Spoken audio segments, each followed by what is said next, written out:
প্রতিবেশী দেশকে বলবো, আপনারা নিজের চরকায় তেল দেন, আপনারাও শান্তিতে থাকেন, আমাদেরকেও শান্তিতে থাকতে দেন। সব চেঞ্জ করা যায়, প্রতিবেশী চেঞ্জ করা যায় না। আমাদের ল্যান্ড তাদের ল্যান্ড, পাশাপাশি। আমরা চাই তারাও সুখে থাক, আমরাও সুখে থাকি, ঠিক কিনা? কিন্তু প্রতিবেশী হলে বন্ধুত্বপূর্ণ আচরণ করতে হয়। প্রতিবেশী যদি বন্ধু না হয়ে প্রভু হতে চায়, এরকম দানব প্রতিবেশী কেউ চায় না। আমাদের একটা প্রতিবেশী দেশ আছে, আমরা আমাদের দেশ নিয়ে যত ভাবি তারা তার চেয়ে বেশি ভাবে। কথা বুঝতেছেন না? আরো ভেঙে বলতে হবে। হ্যাঁ, আমরা আমাদের দেশ নিয়ে যত উদ্বিগ্ন, এদের আরো টেনশন বেশি। বলেন, আমাদের দেশে শান্তি আছে না নাই?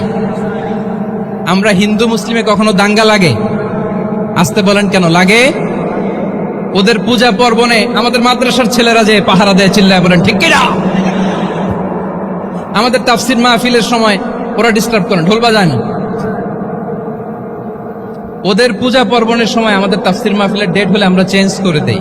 সুবহানাল্লাহ, কি সাম্প্রদায়িক সম্প্রীতির রোল মডেল।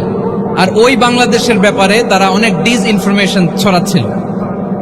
ভারতের অনেকগুলো গণমাধ্যম, আমি জেনারেলাইজ করব না, আমাদের প্রতিবেশী দেশের সব গণমাধ্যমকে আমি দোষ দিতে চাই না। অনেকগুলো গণমাধ্যম তারা ডিসইনফরমেশন শেয়ার করেছে। ডিসইনফরমেশন আর মিস ইনফরমেশনের পার্থক্য আছে। মিস ইনফরমেশন না জেনে ভুল বুঝে একটা মিথ্যা বা ভুল তথ্য ছড়িয়ে দেয়া, এটার ক্ষমা আছে, এটার কি আছে? আর ডিসইনফরমেশন মানে ইচ্ছা করে, প্ল্যান করে, ম্যাপ করে, ছক এঁকে মিথ্যা, গুজব, রটনা সোশ্যাল মিডিয়ায় ছড়ানো, এটার ক্ষমা আছে? আওয়াজ করে বলেন, ক্ষমা আছে? ভারতের কিছু গণমাধ্যম তাই করেছে। আমরা ব্যথিত হয়েছি, আমাদের হৃদয়ে রক্তক্ষরণ হয়েছে।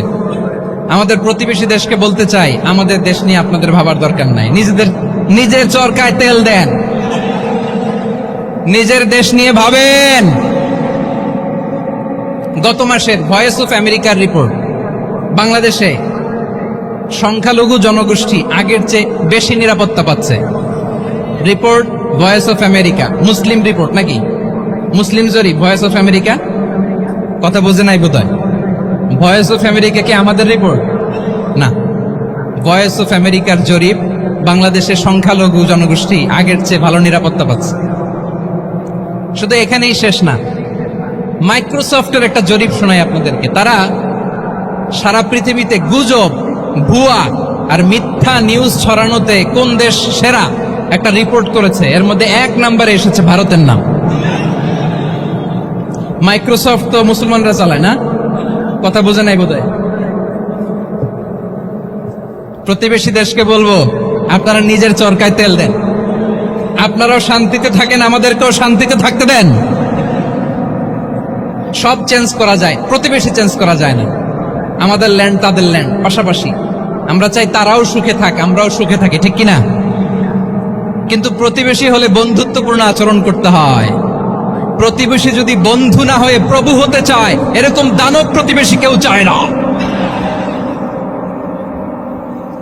ভারত যদি বন্ধুত্ব উপহার দেয়, আমরাও বন্ধুত্ব দিব। কি বলেন? তারা যদি বন্ধুসুলভ আচরণ করে, আমরাও বন্ধুত্ব উপহার দেব। কারণ আমাদের পররাষ্ট্র নীতি হচ্ছে সবার সাথে বন্ধুত্ব, কারোর সাথে বৈরিতা নয়। আলহামদুলিল্লাহ বলেন, কত চমৎকার পলিসি আমাদের। আমরা নির্বিবাদী, আমরা বাংলাদেশিরা শান্তিকামী। We are proud of that. এজন্য আমরা গর্ববোধ করি। আমাদের পররাষ্ট্র নীতি সবার সাথে বন্ধুত্ব, কারোর সাথে শত্রুতা নয়। তাই প্রতিবেশী দেশকে বলবো, আমার ভাইয়েরা, আপনারাও আমাদের ভাই। বন্ধুত্ব দিলে বন্ধুত্ব পাবেন। বন্ধুত্ব ইজ ওয়েলকাম, দাদাগিরি নয়। বন্ধুত্ব ওয়েলকাম, দাদাগিরি নয়। Loud and clear. ভারত যদি বন্ধুত্ব দেখায়, বন্ধুত্ব পাবে। কিন্তু ভারত যদি বাংলাদেশে আধিপত্যবাদ বিস্তার করতে চায়, বাংলাদেশের 18 কোটি জনগণ সেটা রুখে দেবে। ভারত যদি গৌর গোবিন্দের ভূমিকায় নামতে চায়, দেশের 18 কোটি মুসলমান শাহজালালের ভূমিকায় নামবে।